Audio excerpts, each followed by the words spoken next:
সময় টেলিভিশনের সহযোগী প্রযোজক মাজহারুল ইসলাম সজলের দাফন সম্পন্ন হয়েছে। বুধবার বেলা ১১টায় নিজ গ্রাম চাঁপাইনবাবগঞ্জের গোমস্তাপুর উপজেলার রহনপুর ইউনিয়নের লক্ষ্মীপুর কেন্দ্রীয় গোরস্থানে তাকে দাফন করা হয়।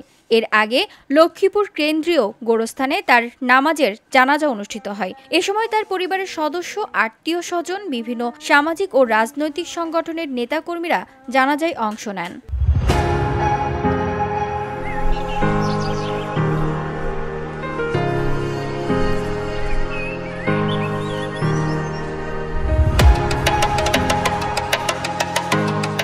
মঙ্গলবার দুপুরে ঢাকার মগবাজারে তিনি শেষ নিঃশ্বাস ত্যাগ করেন। মৃত্যুকালে সময় টিভির সহযোগী প্রযোজক মাজহারুল ইসলাম সজলের বয়স হয়েছিল ৩৮ বছর। তিনি ২০২৩ সালে নিজ জেলা চাঁপাইনবাবগঞ্জে রিপোর্টার হিসেবে কর্মরত ছিলেন।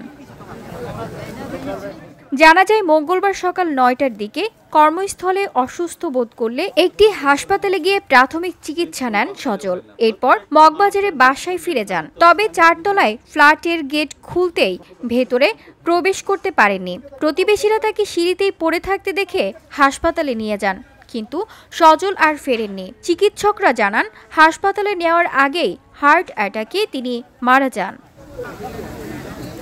VOD Bangla news desk.